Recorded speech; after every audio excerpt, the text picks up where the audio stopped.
오늘도 암송일기를 촬영해 봅니다. 오늘은 제 차가 많이 고장이 나서 카센터에 갔습니다. 카센터에 가서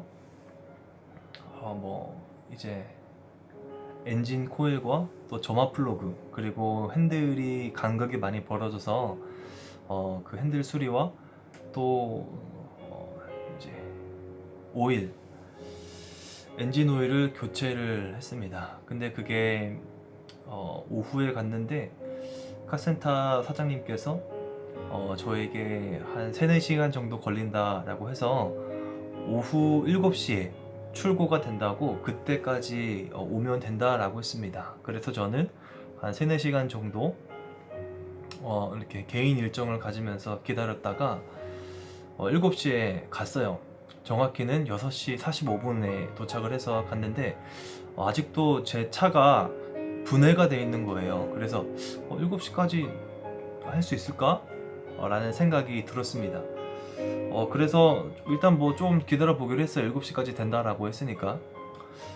근데 이제 7시 반에 오늘부터 이제 수요 예배가 현장 예배가 재개가 됐는데 일찍 가서 예배 준비를 하고 싶었습니다. 카센터에서 교회까지 운전해서 뭐 한 15분 정도 걸리기 때문에 늦어야 7시 한 20분 정도면 도착을 하겠다 라고 계획을 잡고 있는데 7시가 되어도 아직도 차가 분해가 되어 있는 거예요. 그래서 제가 사장님에게 가서 여쭤봤습니다. 사장님, 혹시 차 7시까지 된다라고 했는데 제가 7시 반에 일정이 있습니다. 언제 차가 완성될까요? 여쭤봤어요. 그랬더니 사장님이 금방 됩니다 라고 이렇게 또 이제 작업을 하셨습니다. 근데 5분이 지나고 10분이 지나고 15분이 지나고 20분이 지나도 차가 그대로인 거예요. 그래서 제가 다시 가서 사장님, 저 7시 반에 일정이 있습니다. 언제 이게 될까요? 또 금방 됩니다 하시는 겁니다. 그래서 제가 이미 예배는 늦었고 늦게라도 가야겠다. 말씀 시간에라도 도착하면 좋겠다라고 또 기다렸습니다. 근데 또 5분이 지나고 10분이 지나고 15분이 지나고 한 7시 50분 정도가 됐어요. 근데 아직도 차가 분해가 되어 있는 거예요. 제가 좀 화가 났습니다. 사장님, 저 7시 반에 일정이 있는 사람입니다. 정확하게 언제 된다라고 말씀을 하시면 제가 내일 찾아올 수도 있고 할 수 있는데 정확히 언제 되나요? 라고 여쭤봤어요. 그랬더니 8시에는 된다라고 하시는 겁니다. 차가 아직도 이렇게 분해되어 있는데 그래서 제가 그러시냐고, 그래서 가만히 가서 마음에 갈등이 일어났어요. 아니, 지금 나 일정도 다 취소되고, 아니 미리 얘기를 해줬으면 대중교통을 이용해서 교회를 갔다 올 수도 있고 내일 올 수도 있는데 금방 된다라고 하고 하셨고, 이렇게 자꾸 시간이 지체가 되니까 뭐 자꾸 금방 된다 라고 했는데 약속 시간보다 1시간이 더 지체가 되고 제 일정이 이제 흐트러지니까 뭐 화가 나더라고요, 마음속에서. 그래서 아니 진짜 일을 어떻게 하시는 건가, 가서 한번 진짜 한마디 할까 하려다가 잠잠히 이제 말씀 암송을 좀 하면서 좀 생각을 해봤습니다. 만약에 제가 또 일이라는 게 이제 뭐 행정일 뭐 그런 게 아니고 또 이제 정비잖아요. 제가 정비병 출신이어서 아는데 정비가 생각보다 어렵습니다. 그래서 잘 되지 않을 때도 있고 또 아저씨들끼리 또 막 승질 내더라고요. 일이 잘 안 되고 빨리빨리 안 되니까.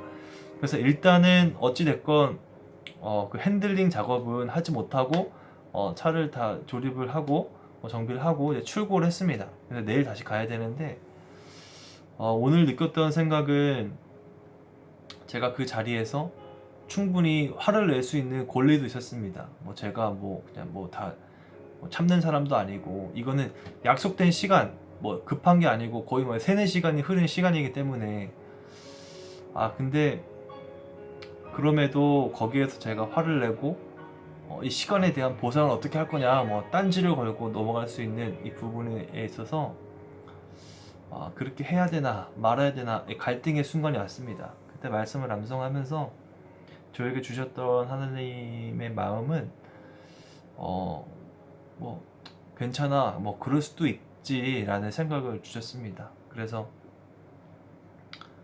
사장님들도 일부러 그러신 것도 아니고 또 저도 또 화를 내면 또 안 되니까 또 고생하셨다라고 하고, 그러면 내일 언제까지 오면 또 몇 시간 정도 걸린다 뭐 이런 것까지 다 해서 갔고, 결국 교회는 예배가 끝날 때쯤에 도착을 했습니다.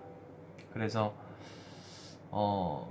그렇게 예배가 끝날 때쯤 도착을 했어요. 그래서 오늘 느꼈던 것은 항상 이 갈등이 일어납니다. 어떤 이 사회에서 갈등이 일어났을 때 과연 주님의 사람으로 어떤 모습을 비춰야 되나. 무조건 참는다라고 해서 다 능사가 아니지만, 그래도 어떤 마음을 갖고 내 행동과 내 생각 가운데 어떻게 행동을 해야 되나, 충분히 이해할 수 있는 부분은 이해하고, 또 무턱대고 그냥 딴지 걸고 화를 내는 것보다 어쩌면 이렇게 한 번 더 참으면서 그래도 그런 뭐 온유가 뭔지 생각하게 되는 하루였습니다. 그래서 지금도 생각하면은 억울하지만 그래도 여기에서 화를 잘 다스리고 잘 그것도 표현을 더 부드럽게 충분히 할 수 있는 상황에서 충분히 하면 좋겠습니다. 네, 그렇습니다. 어제 외우지 못한 두 구절을 오늘 더 외웠습니다. 골로새서 이게 참 기독론에 대해서 예수 그리스도가 정말 창조주 되신 예수 그리스도를 말하는 정말 중요한 이 구절인데 단어가 반복되고 헷갈려갖고 많이 자꾸 틀리더라고요. 계속 외워도. 아무튼 완벽하게 될 때까지 계속 반복을 하니까 한번 해봅니다. 골로새서 1장 15절부터 17절. 그는 보이지 아니하는 하나님의 형상이요 하나님의 형상이시요 또 모든 피조물보다 먼저 나신 이시니 만물이 그에게서 창조되되 하늘이나 땅에 있는 것들이나 보이지 않는 것들이나 혹은 왕권들이나 주권들이나 통치자들이나 권세자들이나 만물이 다 그로 말미암고 그를 위하여 창조되었고 또한 그가 만물보다 먼저 계시고 만물이 그와 함께 섰느니라. 아멘. 골로새서 11장 13절부터 14절. 그가 우리를 흑암의 권세에서 건져내사 그의 사랑의 아들의 나라로 옮기셨으니 그의 사랑의 아들의 나라로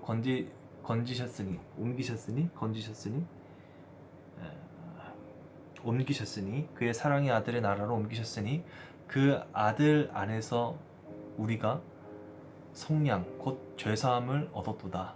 빌립보서 1장 11절. 그는 허물과 죄로 예수 그리스도로 말미암아 의의 열매가 가득하여 하나님의 영광과 찬송이 되기를 원하노라. 빌립보서 2장 1절부터 4절. 그러므로 그리스도 안에 무슨 권면이나 사랑의 위로나 성령의 무슨 교제나 긍휼이나 자비가 있거든 마음을 같이하여 같은 사랑을 가지고 뜻을 합하여 한 마음을 품어 아무 일에든지 다툼이나 허용으로 하지 말고 오직 겸손한 마음으로 자기보다 남을 낮게 여기고 각각 자기의 일을 돌볼 뿐더러 또한 각각 다른 사람의 일을 돌보아 나의 기쁨을 충만하게 하라. 빌립보서 3장 13절부터 14절. 형제들아 나는 아직 내가 잡은 것으로 여기지 아니하고 오직 한 일을 한즉 뒤에 있는 것은 잊어버리고 앞에 있는 것을 잡으려고 표대를 향하여 그리스도 예수 안에서 하나님이 위에서 부르신 부름의 상을 위하여 달려가노라. 빌립보서 4장 4절부터 7절. 주 안에서 항상 기뻐하라. 내가 다시 말하노니 기뻐하라. 너희 관용을 모든 사람에게 알게 하라. 주께서 가까우시리라.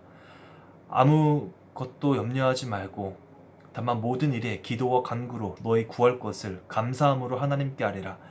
그리하면 모든 지각 위에 뛰어난 하나님의 평강이 그리스도 예수 안에서 너희 생각과 마음을 지키시리라. 아멘.